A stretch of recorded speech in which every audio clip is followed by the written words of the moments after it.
Ce sont quelques-uns parmi les 649 acquéreurs des bus dits Esprit de Vie qui ont été convoqués le samedi 12 août 2023 au Salon Bleu de l'Hôtel du Gouvernement par le ministre des Transports, Voies de Communication et des Enclavements, Maître Marc Ekila, qui tient à ce que le Trésor public rentre dans ses droits. Donnez-nous le moyen de l'action, de continuer. Je voulais vous dire ce que je n'ai pas dit en des termes clairs. Si nous continuons comme ça veut dire que nous tous là, nous sommes en train de signer l'arrêt de l'Esprit de Vie, n'est-ce pas? Et personne ne voudrait qu'on en arrive là, et j'en suis convaincu. Ces acquéreurs doivent ensemble au gouvernement de la République qui a bien voulu booster certains Congolais la somme de 22 millions de dollars américains, créance qui nécessite plusieurs implications administratives et judiciaires en cas de force majeure. Sincèrement, j'apprécie ce que son Excellence vient de faire. Et comme il a parlé lui-même devant les acquéreurs, lorsque nous faisons cela, souvent nous sommes taxés de tout le monde en disant que vous êtes du côté du gouvernement. Et vous ne défendez pas parce que vous êtes président, vous êtes le comité qui doit défendre les acquéreurs. On doit défendre les acquéreurs, mais côté paiement, on ne peut pas défendre quelqu'un qui ne paye pas. Il convient de savoir que cet arrangement, gouvernement et ses acquéreurs, remonte à l'époque de l'ancien Premier ministre Augustin Matata Ponyo, initiateur de cette opération financière qui est tombée dans plusieurs litiges. Dans un communiqué officiel, le gouverneur de la ville de Kinshasa informe le public et particulièrement les usagers des axes ci-après, avenue Mbenseke, Cimetière, Maenga, Louye, Landou et Libération dans le commune de Kintambo, Ngaliema et Selembao, avenue Cimetière et Chrétienne dans la commune de Kintambo, que ces avenues seront fermées à la circulation pour une durée de 15 jours à dater du lundi 14 août 2023 en raison de travaux de modernisation qui seront effectués par l'entreprise Aron Sefou en vue de leur modernisation. Par ailleurs, l'entreprise est invitée de travailler d'arrache-pied pour respecter le délai. Ce communiqué est signé Jean-Tiningo Bilambaka, gouverneur de la ville-province de Kinshasa. Dès le 4 septembre prochain, c'est la rentrée des classes sur toute l'étendue de la République démocratique du Congo. Comme d'habitude, tous les élèves reprendront les chemins de l'école en uniforme bleu-blanc. À Matadi actuellement, dans les familles et les écoles, on se focalise déjà sur les préparatifs de cette rentrée scolaire 2023-2024. Pour les écoles, c'est les moments des inscriptions pour les anciens et nouveaux élèves. Chez les parents, c'est les moments idéaux pour acheter les fournitures scolaires des enfants. De leur côté aussi, les commerçants se sont tournés vers la vente des fournitures scolaires car c'est la bonne période pour faire leur business. Afin d'alléger la tâche aux parents pour l'année scolaire qui va commencer, le ministre de l'enseignement primaire, secondaire et technique, Tony Mwaba, a pris un certain nombre de mesures, parmi lesquelles l'interdiction de l'achat obligatoire des uniformes dans les écoles. Chaque parent est libre d'acheter les uniformes et autres fournitures scolaires au marché de son choix et selon ses possibilités. À Matadi, dans la province éducationnelle du Congo central, l'inspecteur principal provincial a relayé cette instruction à tous les inspecteurs de sa juridiction. Pour lui, les écoles ne sont pas les lieux indiqués pour faire du commerce à travers la vente de fournitures scolaires. Il a demandé aux inspecteurs de veiller à l'application stricte de cette mesure dans toutes les écoles. Cette habitude-là de demander aux parents de payer les uniformes, acheter les fournitures scolaires dans des directions scolaires. Et nous avons interdit fermement, énergiquement, nous avons dit que ce système doit vraiment disparaître dans notre juridiction. On inscrit, les parents peuvent aller chercher les uniformes là où ils peuvent aller, c'est sur le marché. Les écoles ne doivent pas être des boutiques non plus. On ne peut pas vendre les uniformes à l'école. Ça, vraiment, nous tenons à cela pour vraiment la rentrée scolaire apaisée. Pour les parents qui retrouvent leur liberté de choix, c'est un ouf de soulagement au vu du prix élevé fixé par certaines écoles pour acquérir les fournitures scolaires des enfants. C'est ce que dit Chantal Ndaki, qui est parent d'élèves et qui a exprimé toute sa joie. Je suis d'abord très contente de cette mesure, puisque ça concerne surtout les parents. La vente des uniformes au niveau de l'école coûte tellement cher. Et nous, vraiment, comme on a pris cette décision, nous sommes contentes. Et il vaut mieux qu'on achète de nous-mêmes. Parfois, tel que moi, je suis couturière. Je peux avoir mon tissu et coudre pour mes enfants. mais on nous exige d'acheter à l'école.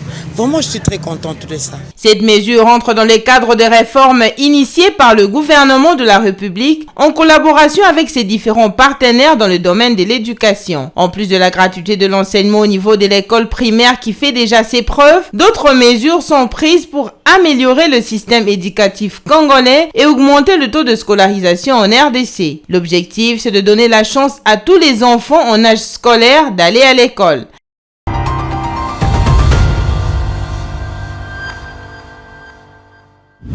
Ce régime, voulu exceptionnel par le Constituant, n'a pas vocation à s'éterniser. Au-delà du fait qu'il demeure le cadre approprié et compatible avec la nature des opérations déployées pour mieux affronter les ennemis de la paix, l'état de siège impose aux populations de l'Ituri et du Nord Kivu, en dépit de ces résultats encourageants, de consentir à des sacrifices qui affectent leur mode de vie habituel.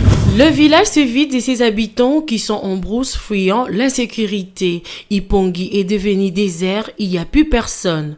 La population est dans la brousse par peur d'être tuée par le milicien Mobondo qui font la loi dans cette partie de la province du Kwango.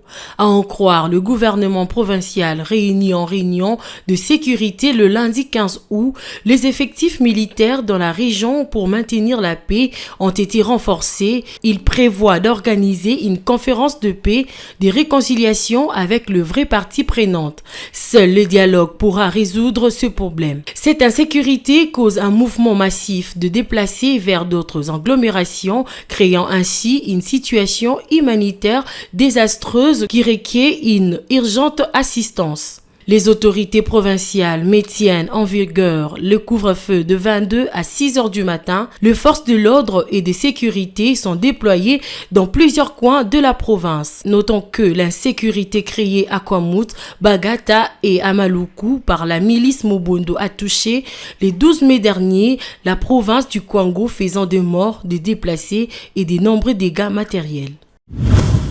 Le ministère public a requis 3 ans de servitude pénale contre le député national Jean-Marc Kabound à Kabound. Ces réquisitoires a été présenté le lundi 14 août par le ministère public au cours de l'audience qui s'est déroulée à la prison centrale de Makala. Sur les 12 préventions mises à charge de Kabound, seules 3 ont été retenues par le parquet de la Cour de cassation: outrage au corps constitué, propagation de faux bruits et imputation dommageable. L'affaire a été prise en délibéré par la Cour de cassation qui rendra son arrêt le 6 septembre prochain. La défense de l'ancien Premier ministre, la défense de l'ancien premier vice-président de l'Assemblée nationale a demandé l'acquittement de l'ancien président intérimaire de l'UDPS. Le procès de Jean-Marc Kabound a repris le lundi 7 août à la Cour de cassation dans la ville de Kinshasa. L'ancien premier vice-président du bureau de l'Assemblée nationale était poursuivi pour avoir tenu au cours d'un point de presse des propos qualifiés d'injuriés de nature à alarmer la population et à porter atteinte à l'honneur dû aux institutions publiques et à la dignité du chef de l'État. À cela s'ajoutait l'outrage envers le Parlement, le gouvernement, la République et propagation de faux bruits. Jean-Marc Kabound est arrêté depuis le 9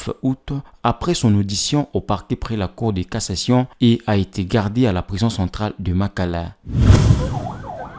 L'opération Kinshasa-Bopeto reste et demeure le cheval de bataille du bourgmestre de la commune de Ngaba, Aimé Francis Lolinga. Voilà ce qui explique la destruction le week-end dernier des marchés pirates qui ne répondent pas aux normes. Le numéro 1 de la commune de Ngaba a interpellé ses administrés afin de bien vouloir respecter les emprises publiques. Ce n'est pas un coup dur, mais tout simplement une manière de corriger les récalcitrants qui ne respectaient pas les normes exigées. Dans le cadre de l'opération Kinshasa-Bopeto, lancée par le gouvernement de la ville Jontini Ngobila, tous les marchés pirates, kiosques, terrasses, bars situés au quartier Baoba Mpila dans son tronçon compris entre l'avenue Université et la route Kikwit ont été détruits le week-end dernier par le membre de la brigade d'assainissement de la commune de Ngaba, mandaté par l'autorité municipale. Je viens de dire ceci, c'est que j'ai fait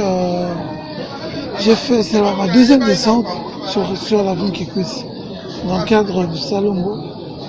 Mais avant, j'ai sensibilisé les commerçants, les habitants pour que la nouvelle avenue qu'on vient de construire soit dans un état correcte.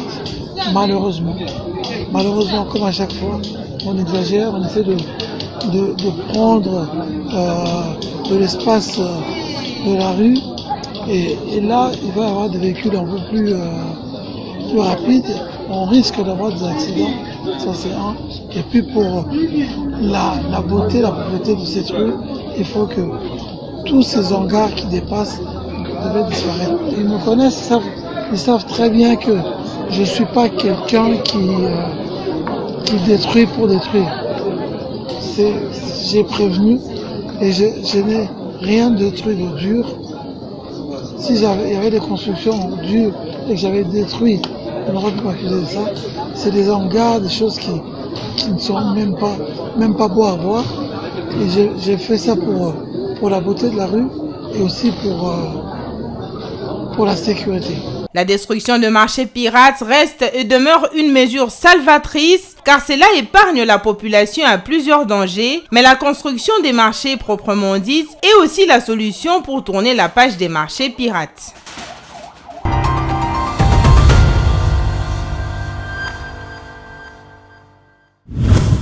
Félix Tshisekedi est arrivé au terme de son mandat à la tête de la SADC. Le chef de l'État congolais, après un an de mandat à la présidence de cette communauté économique, passera le flambeau à son homologue angolais ce jeudi 17 août 2023 à Luanda. Pour rappel, c'était devant ses pairs de la SADC réunis en août 2022 à Kinshasa pour le 42e sommet des chefs d'État que le président congolais avait pris la présidence en exercice de cette organisation sous-régionale. Félix Tshisekedi succédait au docteur Lazarus Chakwera, président du Malawi, alors président en exercice, qui lui passait le flambeau. Pendant son mandat, Félix Tshisekedi a obtenu pour la RDC l'autorisation du déploiement des troupes spéciales de la SADC en vue notamment de combattre le M23 supplétif du Rwanda dans l'est du pays. La SADC avait décidé au mois de mai 2023 à Windhoek en Namibie d'envoyer des forces pour établir la paix et la sécurité à l'est de la RDC. Cette force régionale devrait ainsi s'ajouter à celle de l'EAC qui a repris des zones auparavant occupées par le M23 mais qui n'a pas réussi à mettre fin à l'insurrection au Nord Kivu.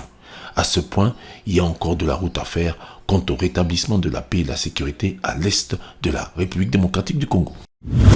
Réinstaurer la paix et la sécurité dans la province de l'Ituri est plus qu'un pari militaire, d'autant plus que les ennemis réels de la RDC, pour la plupart étrangers, continuent de manipuler des Congolais et des Congolaises qui trahissent leur patrie au mépris de toute considération et conscience, malgré le sang versé des millions de victimes qui endeuillent la nation chaque jour, cela depuis plusieurs décennies.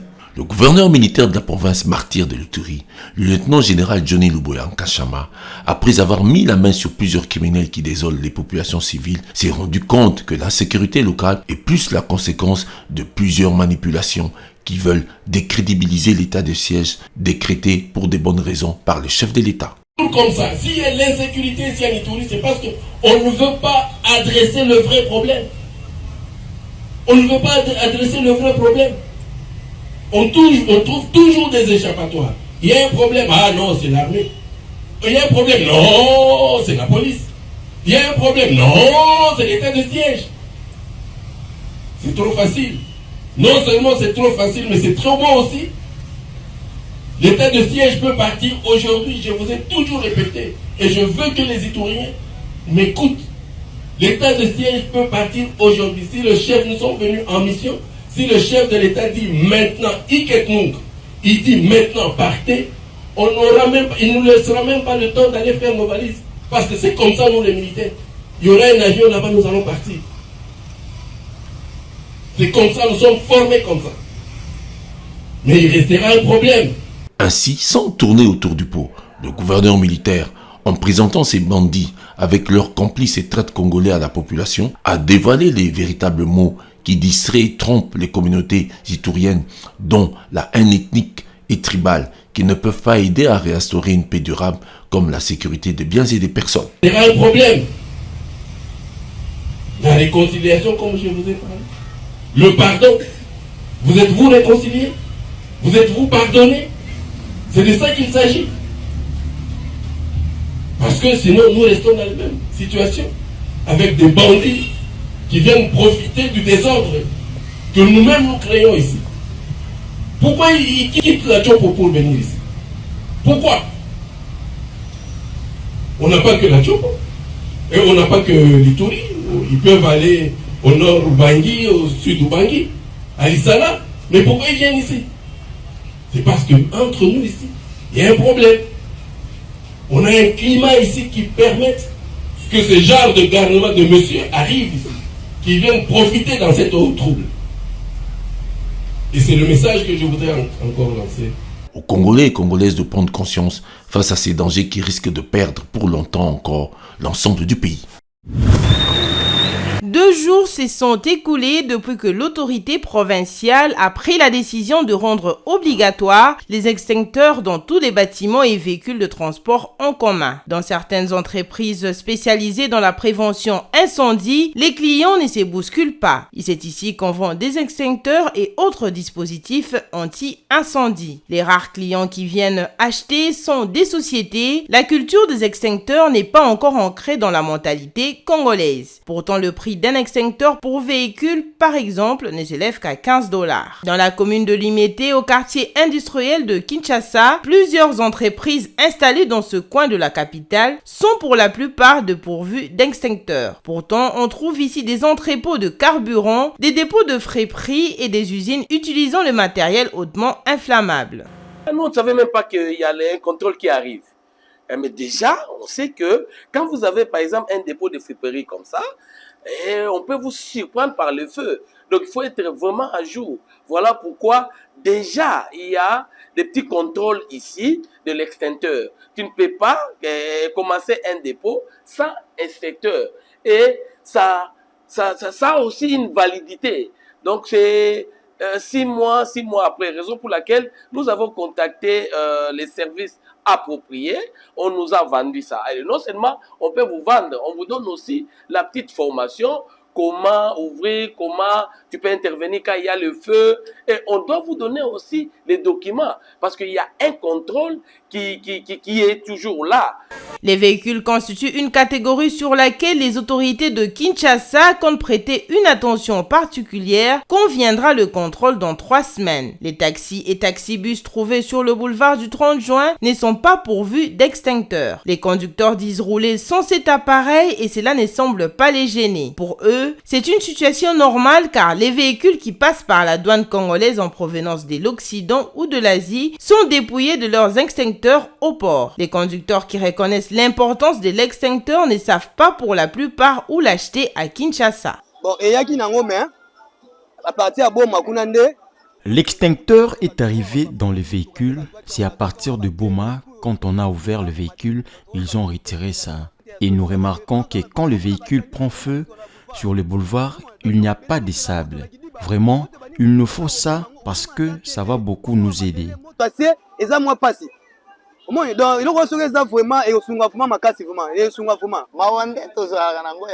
C'est le malheur que nous avons quand il y a le véhicule qui prend feu.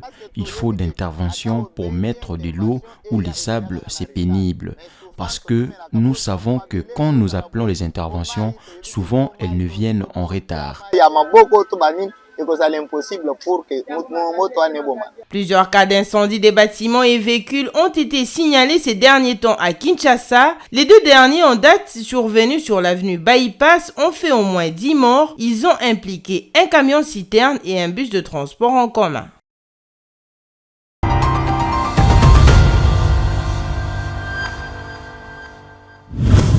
Lorsque le président Félix-Antoine Tshisekedi prenait l'ordonnance en mai 2021 pour instituer l'état des sièges dans les provinces du Nord Kivu et l'Ituri, il n'en avait pas déterminé la durée. Plus de 2 ans après, cette mesure d'exception est toujours d'application puisque l'insécurité n'est pas complètement éradiquée. Elle a plusieurs fois été prorogée. L'état de siège a certes produit des effets bénéfiques, mais beaucoup reste à faire. À cause de certaines défaillances, les voix ont continué de s'élever même pendant le forum pour y mettre fin. Filemon Sambuka est député national élu du Nord Kivu, l'une des provinces sous état de siège. Il limite pour la levée de cette mesure d'exception. Parce qu'avec la commission, on a travaillé très dur et on a abouti à des conclusions selon lesquelles il fallait demander tout simplement la levée de l'état de siège. Pourquoi? Parce que l'état de siège a présenté ses limites. Il y a eu trop de bavures et Par cette raison, on a demandé tout simplement la levée de cet état de siège pour permettre à la rentrée de l'ordre constitutionnel.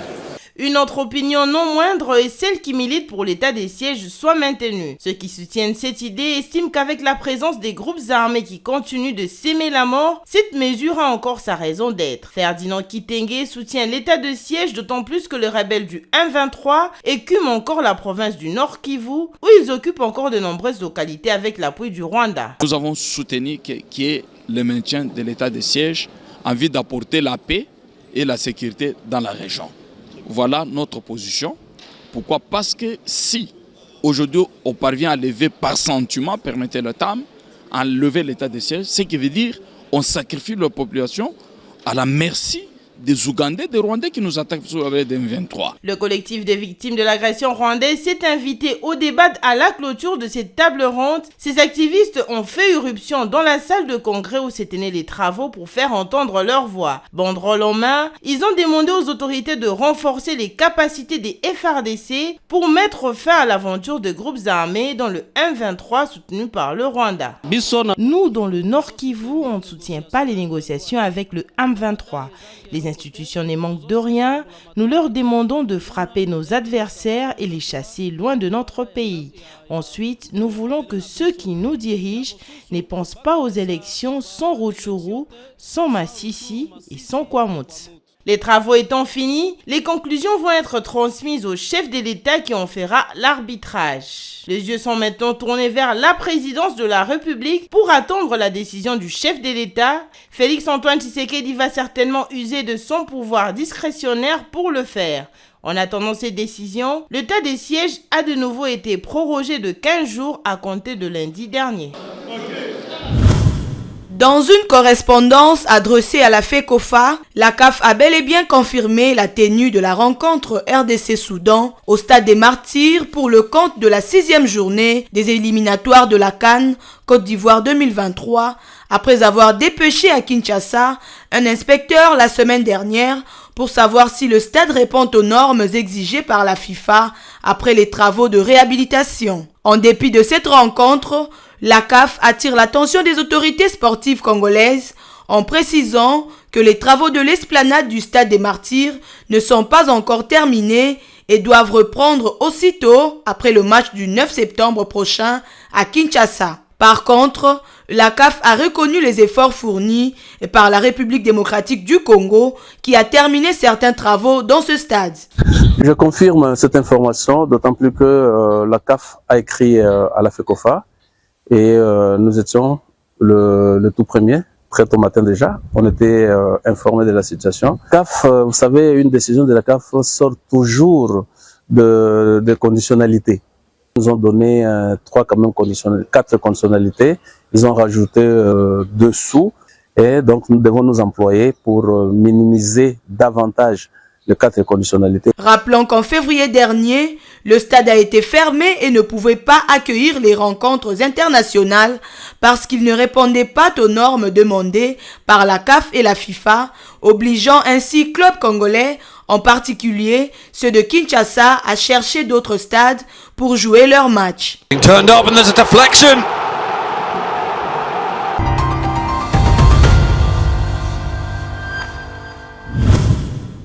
Les sommets de Luanda tenu le 17 août 2023 en Angola avaient comme objectif de coordonner et harmoniser les réponses régionales face à l'instabilité dans l'est de la République démocratique du Congo, en particulier face à la rébellion du M23 soutenue par le Rwanda. Le président Tshisekedi a lors de son discours salué la solidarité de l'État membre de la communauté de développement de l'Afrique australe, SADC en sigle, pour leur décision courageuse de déployer une mission en République démocratique du Congo afin d'accompagner les efforts de lutte et de la neutralisation des activités du groupe terroriste M23. Le président de la République démocratique du Congo a fait savoir que la résurgence du M23 soutenue par le Rwanda a donné occasion à des graves violations des droits de l'homme et du droit humanitaire international, conduisant à des conditions de vie extrêmement précaires pour de nombreux citoyens congolais. congolais. Le sommet a été précédé par une réunion quadripartite réunissant la communauté économique des États de l'Afrique centrale, la communauté de l'Afrique de l'Est, la conférence internationale sur la région des Grands Lacs, la communauté de développement de l'Afrique australe, des Nations Unies, la commission de l'Union africaine en juillet dernier, toujours à Luanda en Angola. Le sommet a également pris en compte les préparations des États membres qui tiendront des élections au cours de l'année, dont les Zimbabwe en août, Eswatini en septembre, Madagascar en novembre et la République démocratique du Congo en décembre, mais également l'Afrique du Sud et le Botswana en 2024. Dans le souci d'avoir un enseignement technique et professionnel de qualité, booster la main-d'œuvre congolaise avec une formation adéquate comme le veut le chef de l'État, le professeur Tony Mwaba Kazadi a pris cette initiative qui a mis autour d'une table plus de 300 responsables, entre autres ceux du sous-secteur de l'EPST, venus de 4 coins de la République ainsi que des délégués de la présidence. Tony Mwaba s'est dit satisfait du sérieux et de l'engagement que les participants ont mis dans le traitement des thèmes choisis. Conscient du travail à abattre à ces sujets et du temps relativement court accordé à ces travaux, le patron de l'EPST a instruit le secrétaire général de mettre en place une équipe restreinte qui va travailler dans la collaboration d'une feuille de route de ces assises. Et pour s'assurer de la poursuite sur terrain des recommandations de la table ronde, le ministre Tony Mwaba a invité les responsables du sous-secteur à plus de responsabilités sur le terrain déjà infectés par quelques antivaleurs, notamment le banditisme juvénile dans les établissements de formation technique et professionnelle. Entouré d'une dizaine d'avocats qui l'assistent au procès, Salomon Kalonda s'est présenté devant le juge de la cour militaire en charge de son dossier. Avec le collectif de ses avocats, ce proche collaborateur de Moïse Katumbi a pris connaissance de tous les faits infractionnels qui lui sont imputés. Pendant la lecture des éléments du dossier, le greffier du tribunal militaire a présenté à l'assistance les différents griefs retenus à la charge de Salomon Idi Kalonda. Pour lui, ce Congolais a voulu s'aimer la terreur dans la population, surtout dans l'est du pays, avec l'aide des services de sécurité et officiers militaires rwandais. Pourtant, les services de sécurité et les militaires rwandais sont accusés d'organiser l'agression contre la RDC à travers les groupes armés dont le M23 qui occupe actuellement certaines localités dans la province du Nord Kivu.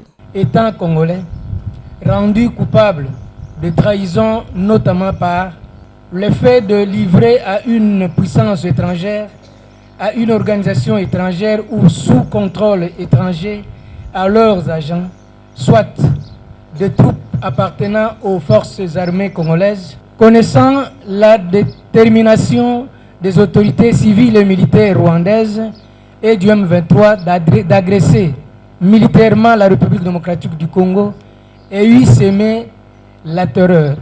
Entretenu de contact avec le major Ngezi Fred, assistant de M. Sultani Makenga, chef de la branche militaire du M23. Sereins dans leurs interventions, les avocats du prévenu disent être surpris par des nouvelles infractions retenues à la charge de leurs clients. Ils ont sollicité le rapport de l'audience pour s'imprégner de tous les éléments du dossier afin de préparer leurs moyens de défense. Les motifs qui avaient été allégués pour interpeller Salomon Kalonda concernaient un fameux pistolet dont il aurait été détenteur. Et vous vous rendez compte qu'à l'audience d'aujourd'hui, cette affaire des pistolets, on n'en parle même plus. Et nous vous avions toujours dit dès le départ que c'était faux, c'était une fausse accusation, c'était un prétexte qu'on avait recherché en réalité pour les neutraliser et l'amener dans une procédure où il n'a que faire. La deuxième chose à retenir, et nous allons aussi le démontrer, Salomon Kalonda Dela est innocent. Il n'a rien à faire devant la justice militaire parce que ce n'est pas son juge naturel et de toute façon il n'a rien à faire devant n'importe quelle justice de ces pays parce que les faits qu'on met à sa charge sont totalement faux. Après avoir accédé à leur demande, le tribunal a décidé de renvoyer l'affaire à une audience prochaine prévue le 18 septembre 2023 pour bien commencer l'instruction du dossier. Pour rappel, le conseiller spécial de Moïse Katumbi a été interpellé le 30 mai de l'année en cours à l'aéroport international de Njili à Kinshasa alors que celui-ci se rendait à Lubumbashi.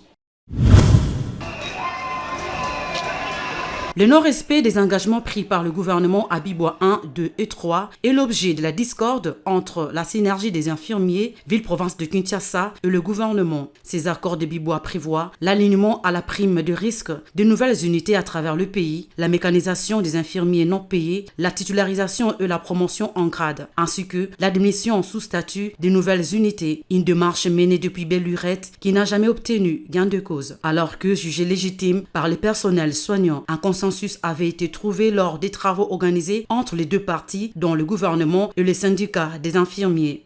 Malheureusement, le gouvernement ne présente aucune volonté de tenir ses engagements. Les blouses blanches dénoncent des menaces, parfois des arrestations arbitraires à chaque fois qu'ils organisent des sit-ins pour revendiquer leurs droits. C'est dans ce cadre qu'une délégation s'était présentée ce jeudi 17 août à la primature dans l'espoir d'être reçue par le Premier ministre. Malheureusement, ce dernier était appelé à d'autres tâches. Et c'est après le refus des services du ministère de la Santé de les annoncer auprès du ministre de tutelle. Nous avons convenu avec le gouvernement qu'on puisse aligner 3000 infirmiers depuis octobre 2022 à la prime de risque et 3000 infirmiers autres, plutôt 6000 infirmiers à la prime aussi en juillet 2023. Nous avons également aligné 3000 infirmiers à la mécanisation des salaires. Rien n'a été fait jusqu'à aujourd'hui. Alors nous avons menacé d'aller en grève et on a convenu avec le gouvernement qu'on puisse nous payer 10% en avril, 15% en juillet sur les nouveaux barèmes que nous avons obtenus à Bibois. Mais jusqu'à présent, rien n'est toujours rien fait. Alors les ministres du budget, de la santé et des finances sont à la base de cette situation, car ce sont eux qui bloquent le problème. Voilà pourquoi nous avons été voir les premiers ministres pour les instruire à résoudre cette question. Malheureusement, nous avons été bastonnés comme des animaux, des cochons. Nos téléphones ont été emportés par la police. Alors, nous sommes arrivés à la conclusion que nous levons maintenant la mesure de suspension de la grève que nous avions initiée la fois passée, à partir de ce lundi. La décision a été prise par des blouses blanches dans les hôpitaux publics. L'on s'interroge ce qui deviendront les malades. Au total, 25 présumés Kuluna, dont une femme, sont tombés dans le filet de la police. Ces bandits urbains s'affrontent dans les rues des quartiers Fila et Sangamamba depuis quelques jours dans la commune de Ngaliema. Cette situation rend la vie difficile aux habitants de ce quartier de l'ouest de Kinshasa. Le bilan de leur affrontement fait état d'un mort qui a succombé de ses blessures et plusieurs blessés. Le combat de gang empêche les habitants de Fila et de Sangamamba de vivre dans la quiétude, raison pour laquelle ils lancent un cri de détresse aux agents de l'ordre pour mettre fin à cette situation. Il n'y a plus moyen de vivre de l'autre côté. Il faut que la police puisse venir pour qu'on dégage nos effets et qu'on rentre de notre côté. La situation n'est pas bonne, l'État doit nous aider. Il faut nous aider. Si vous nous abandonnez, il n'y aura pas moyen. Les bilans des affrontements du mercredi ont fait état d'un mort, un jeune Kuluna qui a succombé de ses blessures à l'aube du jeudi 17 août, affirme la police. Selon la commissaire Mbo, commandant du commissariat de la police de Lupin, ces gangs des quartiers s'en prennent même aux forces de l'ordre. Lobby va s'affronter les équipes Luana. Hier, deux équipes se sont affrontées, l'équipe de Sangamamba et celle de Fila. Ils ont commencé à se battre, c'était un combat hors du commun. Nous avons même des images. Et quand nous sommes descendus sur terrain, nous avons mis la main mercredi sur 9 gares et ils ont été entendus par les OPJ au commissariat. Et aujourd'hui à 4 heures du matin, nous avons mis la main sur tous les autres.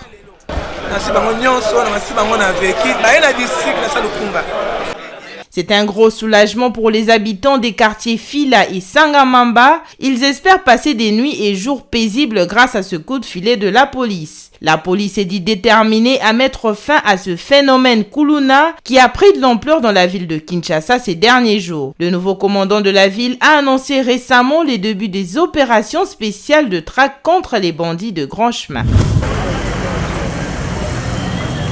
Cette rue qui s'étend du boulevard Triomphal au boulevard du 30 juin avait conservé les noms hérités de la colonisation belge en référence aux activités de l'ancienne huilerie construite le long de son tracé. En la rebaptisant Étienne Tshisekedi, la ville de Kinshasa entend honorer la mémoire de ces personnages emblématiques de l'histoire politique congolaise et pérenniser son combat pour la démocratie et les droits humains. Étienne Tshisekedi, homme politique congolais sous les règnes de Mobutu, ancien premier ministre, décédé le 1er février 2017 à Bruxelles, il avait fondé l'Union pour la démocratie et le progrès social, UDPS en sigle, le plus ancien parti de l'opposition en République démocratique du Congo. L'avenue Étienne Tshisekedi vient remplacer l'avenue des Tuileries, nouveau nom qui résonne désormais comme un hommage à l'histoire du Congo indépendant.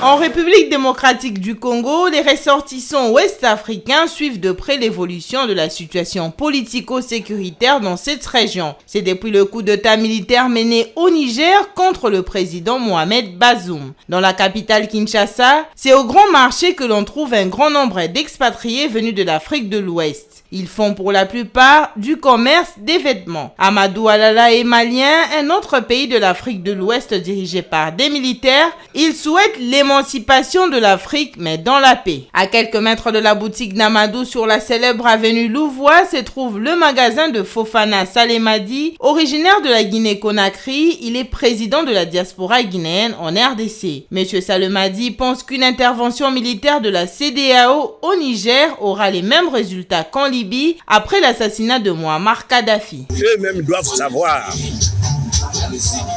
faire une guerre en Ouest-Afrique, surtout au Niger, c'est pour faire comme la Libye. Ils ont vu comment la France a amené les Occidentaux pour gâter la Libye. Nous tous, nous voyons comment la Libye se trouve aujourd'hui. Je dis bien et je précise, le coup d'État ne nous fait pas avancer. Mais, quand on dit trop, c'est trop, vraiment. On dit à quelque chose, malheur est bon. Parce que ces coups d'État sont accompagnés par la population. C'est que la population ne veut plus de ses colonisateurs, d'une manière ou d'une autre. De nationalité ivoirienne, Mohamed Silla voit la main de la France derrière la CEDEAO. Selon lui, l'organisation régionale doit respecter la volonté du peuple nigérien qui, à l'en croire, soutient la junte militaire. Quant à moi, c'est le peuple qui décide. Quand le peuple décide, donc quelqu'un d'autre en dehors ne peut pas venir s'imposer là pour contrôler ce que le peuple a choisi. Bon, quant à moi, donc c'est une bracase. Donc pour nous tous les Africains donc qui voient Niger dans cette situation, vraiment c'est une bracase flagrant.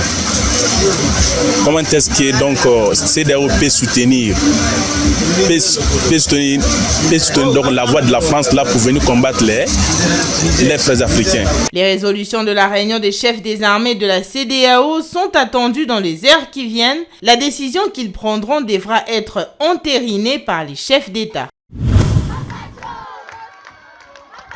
Cette colonie des vacances d'une semaine se tient pour permettre aux enfants de faire connaissance les uns avec les autres. Au programme, des chants, des danses, des activités ludiques, dont le concours des génies en herbe et des prestations journalistiques. Il y a aussi des moments de partage. C'est ici l'occasion de décomplexer les enfants et casser les barrières sociales entre riches et pauvres. On apprend les enfants à vivre ensemble quand même.